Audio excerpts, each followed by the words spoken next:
Bismillahirrahmanirrahim. Assalamualaikum warahmatullahi wabarakatuh.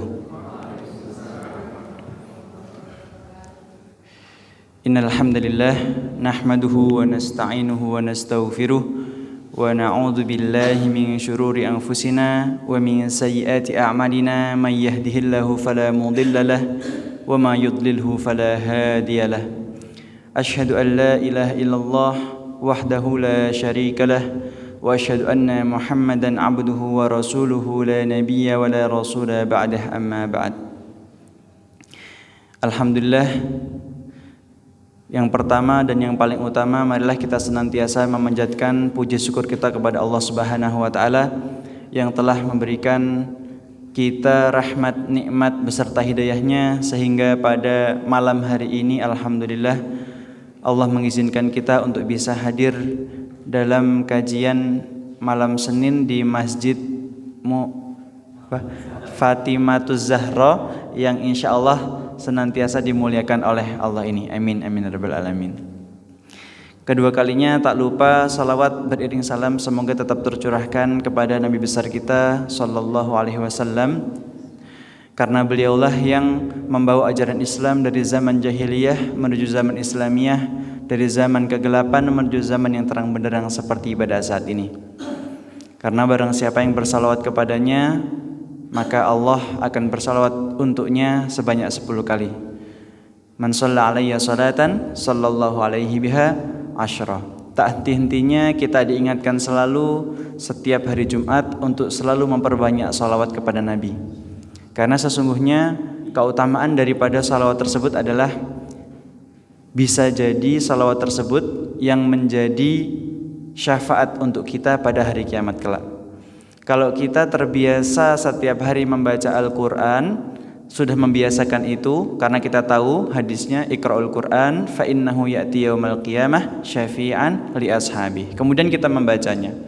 Barang siapa yang membaca Al-Quran, maka nanti Al-Quran tersebut akan menjadi syafi'an, yaitu pembawa syafaat untuknya. Namun qadarullah, dengan kondisi seperti ini, kondisi sekarang ini yang kita jalani, mungkin saja dan mungkin kita terlalu sibuk dengan kegiatan-kegiatan kita, pekerjaan kita, kemudian pendidikan kita, kemudian mengurus keluarga kita, sehingga mungkin saja, wallahu alam, apakah masyaallah muslimin sudah istiqomah? Alhamdulillah kalau sudah. Namun kalau belum, masih susah untuk senantiasa membiasakan Al-Quran, membaca Al-Quran minimal sehari sekali saja membaca Al-Quran. Buka Al-Qurannya, buka mushafnya. Kalau bisa lebih dari sekali, maka di setiap habis sholat fardu minimal baca setengah halaman saja. Kalau memang sudah bisa terbiasa setiap sholat fardu, maka dilebih-lebihkan. Kalau kita itu menghadiri sebuah kajian atau menjalani sebuah kegiatan yang di sana ada waktu luang, maka kita baca. Sambil menunggu waktu salat, buka Al-Qur'annya. Sambil bekerja, dibaca Al-Qur'annya. Istirahat, waktu ganti shift, dibaca Al-Qur'annya. Kemudian kalau kita terbiasa dengan itu, maka insya Allah syafaat tersebut akan kita dapatkan. Syafaat dari Al-Qur'an tersebut. Karena bukan hanya membiasakan Al-Quran saja. Ternyata kalau dia sudah seperti itu, maka sesungguhnya dia telah menyatu dengan Al-Quran, meskipun dia bukan hafidz Quran. Hafidz Quran yang dimaksud adalah iya memang menghafal Al-Quran, menjaga hafalan Al-Quran. Namun kalau kita sudah memperlakukan Al-Quran seperti ponsel kita, bangun tidur langsung pegang Quran, buka. Habis sholat langsung buka Al-Quran, buka. Pasti insya Allah kita bisa jadi hafidz Quran, insya Allah. Namun itu sangat berat sekali untuk kita. Maka dari itu sholawatlah yang sangat mudah diucapkan, hanya tidak sampai 10 detik. Sallallahu ala Muhammad, Allahumma sholli ala Muhammad. Kalau mau yang panjang, yang lebih afdal, Allahumma sholli ala Muhammad wa ali Muhammad kama shallaita ala Ibrahim wa ali Ibrahim wa barik ala Muhammad wa ali Muhammad kama barakta ala Ibrahim wa ali Ibrahim innaka Hamidum Majid. Yang sering kita baca saat sholat itu adalah salawat yang terbaik kalau kita ingin membaca salawat. Maka dari itu hadirin, tak henti-hentinya kami mengingatkan untuk saya juga pribadi agar senantiasa memperbanyak sholawat kita kepada Nabi Muhammad SAW, karena beliaulah kita itu bisa tahu seberapa penting ilmu, kita bisa tahu bagaimana kita itu harus berkehidupan sesuai sunnah yang beliau ajarkan. Karena beliau kita jadi tahu mana yang benar dan mana yang batil. Maka dari itu masyaallah muslimin rahimakumullah jami'an, kalau kita sayang sama Nabi, kita rindu sama Nabi, Masya Allah, saya tidak bisa membayangkan ketika saya teringat sebuah hadis dan kisah, apabila manusia itu hidup sampai akhir zaman dan ia tiba di saat Dajjal itu turun ke muka bumi, maka sesungguhnya dia masih bisa selamat. Apabila telah datang Dajjal kepada kalian, maka akulah yang membunuhnya, kata Nabi Isa alaihi salam. Namun disebutkan dalam surat Al-Anbiya, masyaallah muslimin rahimakumullah jami'an, wa haramun ala qaryatin ahlaknaha annahum la yarji'un hatta idza futihat ya'juj wa ma'juj wa hum min kulli hadabin yansilun. Dan apabila sebuah desa, sebuah negara telah kami hancurkan, kata Allah, kita sudah lenyapkan semuanya, maka annahum la yarji'un, maka mereka tidak akan bisa kembali. Dan itu bertepatan setelah hatta idza futihat ya'juj wa ma'juj. Kalau Ya'juj dan Ma'juj itu sudah turun ke muka bumi, sudah merayap di muka bumi, maka tadi Nabi Isa, kalau Dajjal turun masih ada Nabi Isa yang akan membunuh Dajjal. Tapi kalau Ya'juj dan Ma'juj turun, bahkan Nabi Isa, Imam Mahdi dan para kaum muslimin yang ada pada saat itu akan takut. Sampai-sampai Nabi Isa berdoa kepada Allah, ya Allah, ya Allah, ya Allah, mohon ampun sama Allah, ya Allah tolong kami ya Allah, karena memang tidak ada yang bisa mengalahkan Ya'juj dan Ma'juj. Dikatakan kepadanya, min kulli hadabi yang silun, mereka akan turun di mana ada suatu tempat mereka akan jelajahi. Bahkan ada yang melewati sungai, kemudian sungai tersebut akan habis airnya, diminum olehnya. Maka saya sangat takut sekali kalau kita itu tiba saatnya di waktu itu, waktu Ya'juj dan Ma'juj itu turun, Dajjal turun. Kalau kita masih bertahan ya alhamdulillah.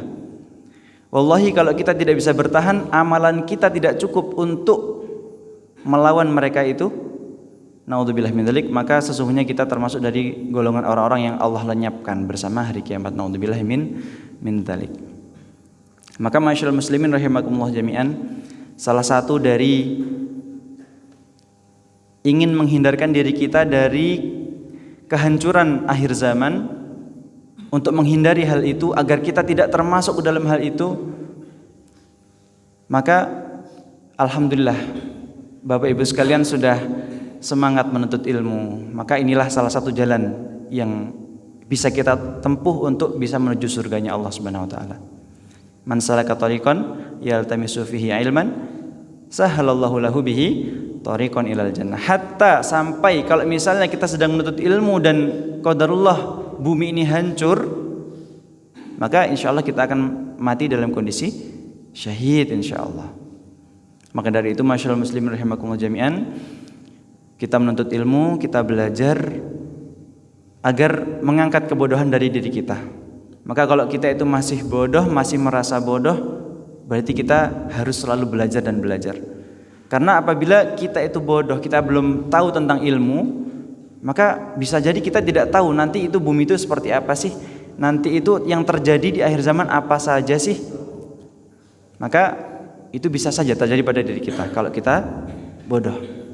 Maka kita harus selalu belajar dan belajar, menuntut ilmu dan menuntut ilmu.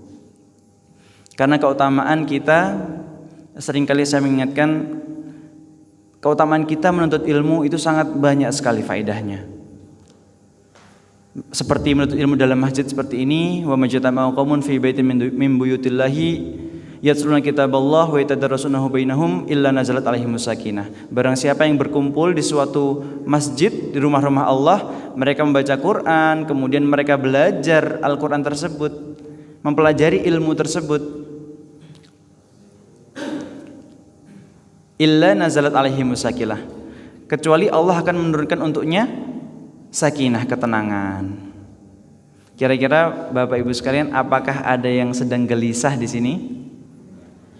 Adakah yang gelisah, sedih, galau? Insya Allah tidak ada. Insya Allah tidak ada. Biasanya kalau orang yang hadir di majelis ilmu itu wujuhu yauma idzim musfirah. Pada hari itu wajah-wajah mereka itu berkilauan, bercahaya. Mungkin sekarang kita tidak bercahaya, insya Allah. Semoga Allah senantiasa menjadikan kita, wajah-wajah kita itu bercahaya di hari akhir kala. Amin, amin ya rabbal alamin. Wa ghasyiyatuhumur rahmah, juga kalau kita hadir di majelis ilmu, apalagi di masjid, tempat yang sangat mulia ini, Allah memberikan rahmat untuk kita. Maka sebenarnya saya ini tadi alhamdulillah agak greges, saya itu agak greges dari ngerasa, tapi alhamdulillah setelah di sini berkumpul dengan Bapak Ibu sekalian, alhamdulillah kok jadi lebih fresh, lebih terkurangi gregesnya. Tapi itu semua berkat taufik dan rahmat dari Allah Subhanahu wa taala. Maka apabila kita itu bisa menghadiri majelis ilmu, maka hadirilah agar kita senantiasa mendapatkan fadilah-fadilahnya, keutamaan-keutamaannya. Wa haffathumul malaikah, dan malaikat itu membentangkan sayap-sayapnya untuk menaungi para penuntut ilmu. Ada yang bisa melihat malaikat di sini? Ada yang indigo? Mohon maaf. Tidak ada? Tidak ada? Baik, alhamdulillah. Berarti kita semua fix manusia ya, alhamdulillah. Jadi malaikat itu membentangkan sayap-sayapnya untuk menaungi para penuntut ilmu. Wa dzakarahumullahu fi man indah. Dan keutamaan yang terakhir, Allah menyebut-nyebut nama dari hadirin sekalian yang hadir di majelis ilmu. Masya Allah, Bapak Fulan, wahai para malaikat, nih lihat nih Bapak Fulan hadir di majelis ilmu di Masjid Fatimatuz Zahra. Hampir aja bilang Muhammad Al-Fatih lagi. Ini Bapak Abdullah ini hadir di majelis ilmu Mafaza Masjid Fatimatuz Zahra. Lihat nih malaikat, catat, ayo catat semua, catat. Maka para malaikat pun tahu, oh ini hamba Allah yang ini fulan, masya Allah hamba yang soleh, masya Allah hamba yang baik, masya Allah insya Allah ahli surga insya Allah. Maka di situ para malaikat mendoakan, mencatat di situ. Allah tuh baik banget loh, masyaallah muslimin. Allah tuh baik banget. Kalau kita lagi ngelakuin maksiat, Allah jaga kita. Masih saja Allah kasih oksigen buat kita. Masih saja Allah kasih kesempatan buat hidup sama kita. Padahal kita lagi ngelakuin maksiat, lagi dosa, lagi ninggalin sholat, lagi lalai, lagi main keluar, jalan-jalan ke mall, nggak sholat di masjid. Allah mudahkan, malah bisa jadi ke mall dapat harga murah, dapat barang yang dicari, maka Allah sangat sayang banget sama kita. Kalau lagi maksiat aja Allah masih sayang sama kita, apalagi kita lagi ibadah. Masya Allah. Maka dari itu masyaallah muslimin, ayo kita ajak keluarga kita, saudara kita, anak-anak kita, meskipun mereka belum ngerti seperti adik yang di belakang sana, jalan-jalan, main-main di tangga, nggak dengerin, tapi ada di situ ada efek barokah yang dia dapatkan dari majelis ilmu tersebut. Meskipun dia belum bisa sholat, ayo kita ajak ke masjid, kita ajak sholat. Kalau dia belum bisa melakukan gerakan sholat, kita peluk, kita gendong. Bukannya dulu Rasulullah dan para sahabat seperti itu, Rasulullah gendong cucunya Hasan dan Husain saat sholat. Bahkan saat beliau sujud, anak-anak cucu-cucu beliau naik ke punggungnya beliau dan ikut bersama Rasulullah untuk sholat. Maka dari itu keutamaan fadilah majelis ilmu ini, meskipun dengan yang online ikut di rumah, insya Allah juga dapat fadilahnya. Meskipun mungkin saja fadilahnya tidak sebanyak fadilah yang kita dapatkan di masjid, tapi itu sudah cukup untuk menjadikan kehidupan sehari-hari kita itu lebih bermanfaat. Maka dari itu masyaallah muslimin rahimakumullah jami'an, salah satu keutamaan ilmu yang pernah disampaikan oleh Imam Malik rahimahullah, agar kita selalu ingat, agar kita selalu semangat, beliau pernah berkata, innallaha qasamal a'mal kama qasamal arzaq. Sesungguhnya Allah itu membagi amalan-amalan manusia sebagaimana Allah membagi rizki-rizki yang disampaikan untuk manusia. Jadi ada yang Allah berikan harta sekian, ada yang Allah berikan jabatan sekian, Allah berikan tanah luasnya sekian. Itu berbeda-beda. Kita semua berbeda-beda. Sama seperti amalan yang bisa kita lakukan. Mungkin saja kita mudah untuk sholat, sering sholat ke masjid, kita rajin, kita bisa istiqomah. Tapi mungkin saja kita berat di sedekahnya, kita berat di puasanya, kita susah menyantuni anak yatimnya, kita susah mengeluarkan zakatnya. Bisa jadi wallahu a'lam bishawab. Farubba rajulun futiha lahu fis shalah wa lam yuftah lahu fis shaum. Maka ada orang itu yang dia itu dimudahkan baginya sholatnya, tapi susah puasanya. Suruh sholat semangat, suruh puasa skip dulu deh. Maaf ya, aku masih belum bisa ya, butuh latihan. Wa akhar futiha lahu fis shadaqah wa lam yuftah lahu fis shaum. Dan yang lain juga ada, Allah mudahkan baginya untuk sedekah. Kalau ngeluarin duit mudah banget, Masya Allah. Setiap hari sedekah subuh. Kadang 1.000, kadang 5.000, kadang 10.000. Yang penting istiqomah, dia bisa istiqomah di situ. Tapi kalau suruh bangun subuh susah. Kalau suruh ngeluarin zakat susah, beliin beras aja 2,5 kilo, susahnya bukan main. Maka memang berbeda. Wa akhar futih lahu fil jihad, dan yang lain dimudahkan baginya untuk berjihad. Zaman Rasulullah aja sudah ada. Kalau para sahabat sama Rasulullah diajak perang, masih aja ada. Kamu gimana kalau kamu perang? Keluargamu gimana? Mending kamu di rumah aja deh. Kasihan anak-anakmu, kasihan istrimu. Mereka nanti gimana kalau kamu qadarullah meninggal? Oh iya juga ya. Ya udahlah, enggak ikut perang, enggak jadi. Dan ada masyaallah muslimin, itu ada. Zaman Rasulullah pun ada. Maka sekarang pun juga ada.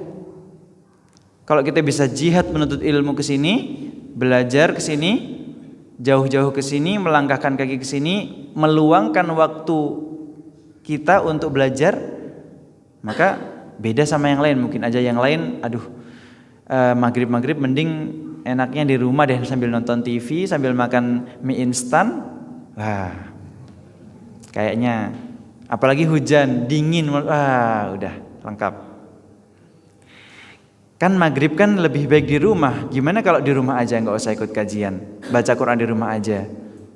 Ya, monggo tafadhal. Memang sebagian hati manusia Allah mudahkan, Allah gerakkan untuk berjihad. Ada yang begini, ada yang begitu. Maka kata Imam Malik, wa nashrul ilmi min afdhalil a'malil bir, dan menyebarkan ilmu itu adalah salah satu yang paling utama daripada amalan-amalan yang lain. Kata beliau, wa qad raditu bima futiha li fih, dan aku telah ridho kepada Allah bahwasanya Allah menempatkanku pada tempatku saat ini, keberadaanku saat ini. Masyaallah muslimin rahimakumullah jami'an. Imam Malik rahimahullah itu beliau tidak sekaya kita. Beliau tidak memiliki kendaraan seperti kita. Beliau tidak memiliki rumah yang bagus, rumah yang mewah seperti kita. Tapi beliau bersyukur kepada Allah Subhanahu wa taala tentang apa yang beliau dapatkan. Selama beliau masih bisa hidup, selama beliau masih bisa mengajar, beliau selalu mengajar kepada murid-muridnya. Yang saat itu beliau berada di kota Nabi Madinah Al-Munawwarah. Maka kebiasaan beliau hanya menyebarkan ilmu dan menyebarkan ilmu. Kata beliau, wa arju ayyakuna kulluna ala khairin wa birrin. Dan aku berharap, kata beliau, kata Imam Malik rahimahullah, aku berharap kita semua berada pada posisi kita masing-masing dan itu semua semoga berada pada kebaikan.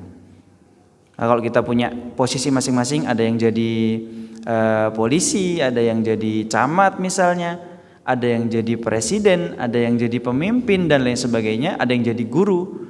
Maka setiap kita, posisi-posisi kita itu adalah yang terbaik buat kita. Kalau Allah sudah tempatkan di situ, berarti Allah itu sayang sama kita. Dan beliau berharap kita semua berada pada kebaikan. Kalau jadi polisi yang baik. Kalau jadi camat yang baik. Kalau jadi guru yang baik. Jadi presiden yang baik. Maka kalau kita tidak memanfaatkan itu semua, memanfaatkan yang anugerah yang Allah berikan, fa na'udzubillahi min dzalik, semoga Allah senantiasa mengampuni kita dari segala dosa kita yang kita punya. Masyaallah muslimin rahimakumullah jami'an. Selain dari itu semua, keutamaan ilmu disebutkan pada suatu hadis, bahwasanya di hadis yang lain dari hadis yang tadi berbeda, yaitu Allah itu memiliki tentara-tentara para malaikat yang tujuannya, yang mereka tugasnya hanya untuk menuju pada suatu majelis ilmu. Innalillahi malaikatan yatufuna fit turuqi yaltamisuna ahladzikir dzikir. Sesungguhnya Allah itu memiliki tentara para malaikat yang malaikatnya itu tugasnya cuman yatufuna fit turuqi. Cuman jalan-jalan keliling-keliling di jalan-jalan Wonosobo, di jalan ini namanya daerahnya apa?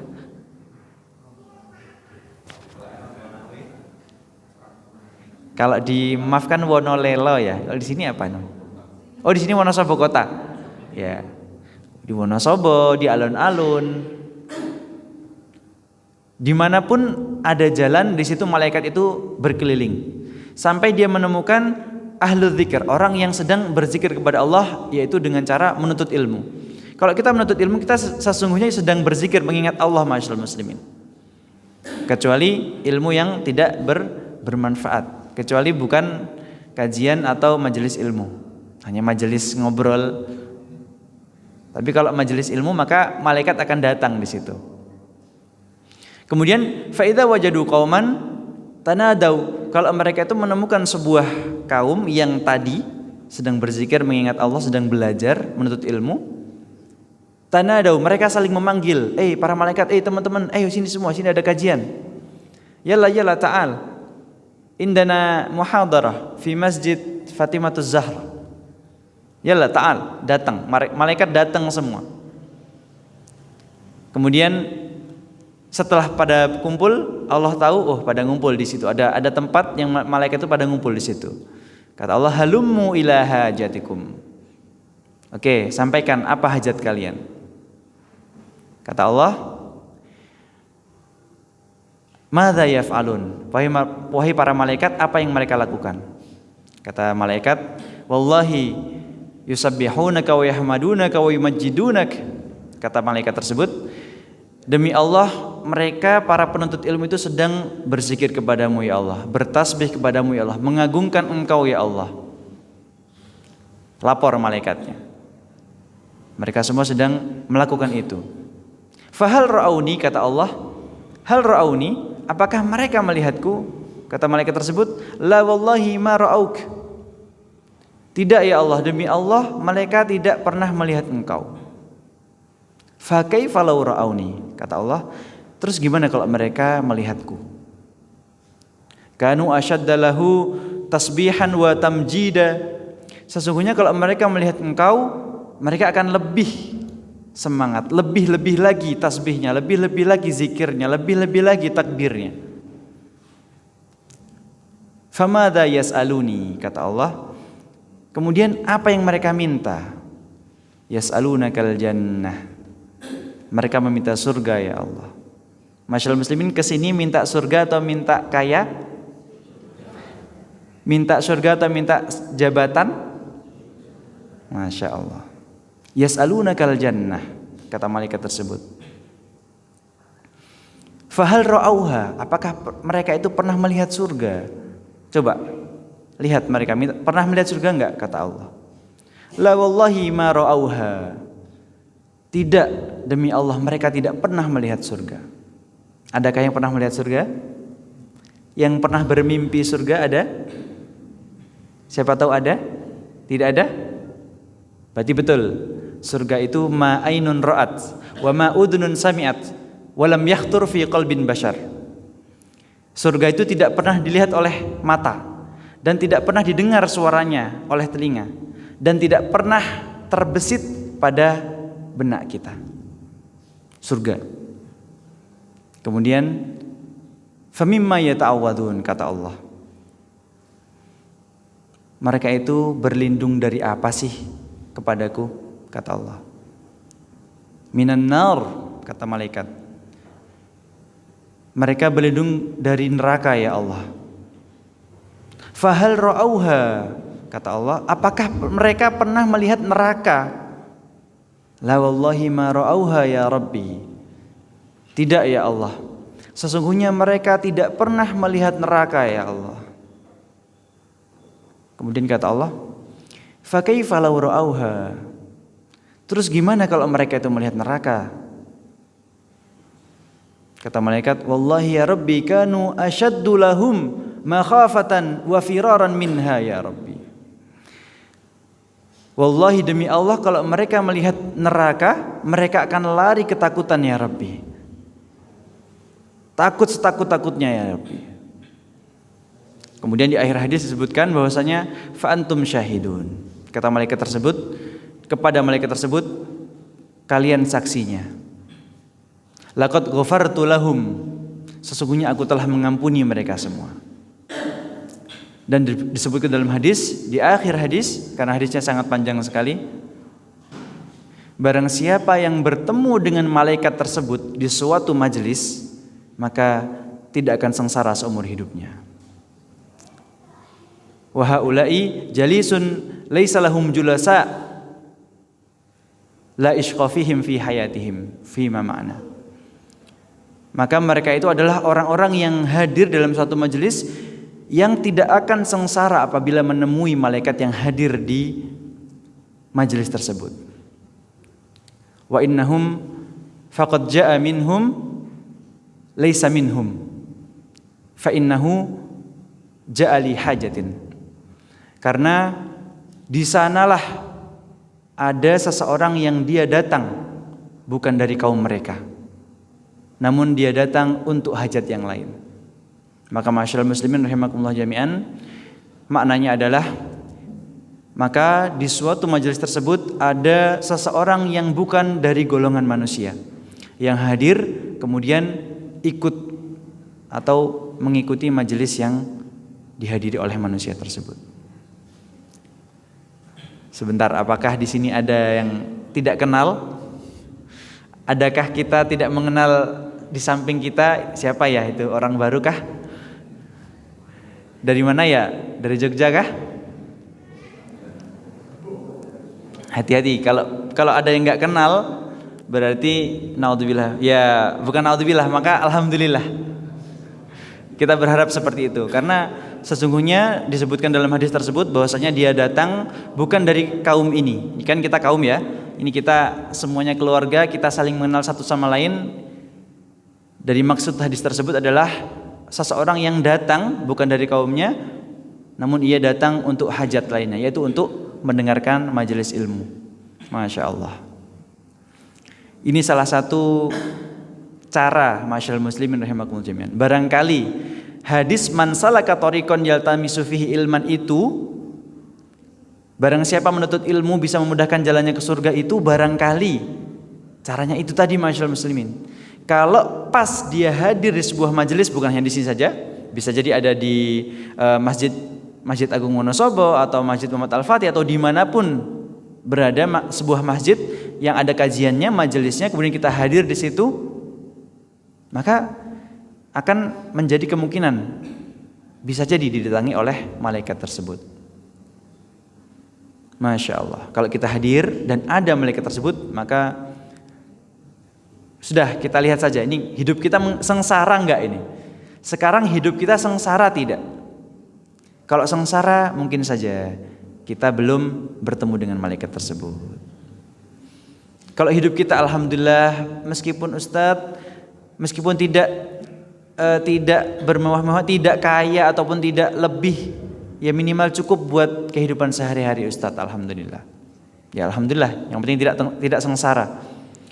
Karena sesuatu yang menyengsarakan itu karena sesungguhnya itu adalah dosa yang kita bawa, masyaallah muslimin. Kalau kita sedang banyak dosa, berarti ya disitulah kita merasa gelisah, kita merasa banyak kekurangan. Duit seabrek pun masih merasa kurang. Rumah sebesar istana pun dia masih akan, wah kurang ini, tambah lagi 1 lantai. Wah kurang mewah ini, dihias dulu. Biar lebih bagus daripada saudaranya, biar lebih bagus daripada tetangga. Wah pelihara kuda dulu biar dikira orang kaya. Punya mobil ini dulu. Nah, naudzubillah min dzalik masyaallah muslimin. Maka sesungguhnya kesengsaraan itu tidak menjadi ukuran, tolak ukur kita hidup kita seperti apa. Maka orang yang berkecukupan pun sederhana, yang penting dia bisa hidup, menghidupi keluarganya itu sudah merasa sangat cukup sekali, bersyukur sekali luar biasa. Karena Allah mengkayakan hatinya. Kalau hatinya tidak terkayakan, kebanyakan maksiatnya, kebanyakan dosanya, maka akan susah dan sengsara terus hidupnya. Saya pernah diceritakan oleh teman saya, naudzubillah, ini teman saya ini memang agak ekstrim ya masyaallah muslimin ya. Teman saya agak ekstrim, dia itu pernah cerita kepada saya begini, dan dia itu pernah melakukan 2 hal. Hal yang pertama adalah dia mencoba, saat dulu saya masih di pondok, dia mencoba, dia ini orang Jakarta ya, dia orang Jakarta, jadi agak iseng begitu, hidupnya agak iseng. Dia orang Jakarta, dia mencoba, karena dia belajar ilmu agama, dia mencoba 1 pekan saja, dia sholatnya tidak pernah terlambat, ngajinya setiap hari, gak pernah ngomong kotor, maksiat-maksiat dijauhi sama dia, sepekan saja. Semua maksiat, semua keburukan dia jauhi. Gak pernah dia coba-coba, gak pernah, gak mau, gak. 1 pekan ini challenge nih buat saya ini. 1 pekan harus full ibadah, harus full. Nah, setelah dia beribadah full, dia cerita, masya Allah, hati saya jadi tenang, hati saya jadi, pokoknya gak pernah sedih, bahkan sangat gembira. Tiap hari itu gembira, ceria terus bawaannya, senang terus bawaannya, semangat terus bawaannya, gak males. Karena ibadahnya tadi 1 pekan dimaksimalkan. Kemudian dia pernah bercerita lagi, tapi saya itu pernah mencoba. Di pekan yang lain saya coba challenge buat saya, 1 pekan saja saya mencoba full maksiat. Wallahi ini berbahaya sekali masyaallah muslimin. Saya gak habis pikir kok bisa dia mencoba challenge yang naudzubillah, jangan sampai kita melakukan challenge itu. Dia 1 pekan itu tidak pernah sholat, tidak ngaji, enggak mau dia ngaji. Pokoknya ngomong jorok, gangguin temen, pokoknya semua hal-hal maksiat dia lakuin. Yang bisa dia lakuin 1 pekan. Masya Allah hidupnya berantakan. Padahal dia di pondok, hidupnya gelisah, malas, seakan rasanya kayak mau mati. Betul-betul habis hidupnya, seakan-akan udahlah mati aja lah, udah gak kuat gitu, ibarat udah gak kuat lagi jalannya hidup. Maka ini sudah jadi ukuran bagi kita, apa sih efek dari ibadah tersebut, apa sih efek dari maksiat yang kita lakuin tersebut. Maka masyaallah muslimin rahimakumullah jami'an, kalau kita sudah tahu seperti itu, kalau kita sudah bisa menghindari hal-hal yang kita hindari, ya mari kita lakukan. Jangan sampai diri kita ada maksiat dikit, coba. Oh temannya nongkrong, ikut nongkrong. Oh temannya begadang, ikut begadang. Maka naudzubillah. Oh temannya gak ikut kajian, jadi gak ikut kajian, naudzubillah. Maka masyaallah muslimin rahimakumullah jami'an, pentingnya kita mengetahui ilmu, pentingnya kita belajar terus menerus. Karena masyaallah muslimin rahimakumullah jami'an, talabul ilmi minal mahdi ilal lahdi. Menuntut ilmu itu dari buayan sampai liang lahat. Dari kita dalam kandungan pun kita sudah belajar, masyaallah muslimin. Di perut ibu kita sudah belajar. Maka jangan heran kalau ada bayi yang masih umur 1 tahun, 2 tahun, 3 tahun kok bisa baca Quran, bahkan hafidz Quran, itu karena dibiasakan sama ibunya untuk diperdengarkan Al-Quran. Belajar dia, bayi sudah belajar dia. Maka orang tua pun yang sudah sangat senja usianya, kalau beliau masih bisa mendengar, masih bisa menerima ilmu, belajar, maka beliau juga bisa jadi berubah hatinya. Kalau kita dalam penelitian kita, kalau orang yang sudah tua itu akan susah diubah karakter, susah diubah prinsipnya, mindsetnya susah diubah. Memang betul susah diubah. Namun bifadlillah, kalau datang taufik dan rahmat dari Allah, karena Allah kan yang maha membolak-balikan hati.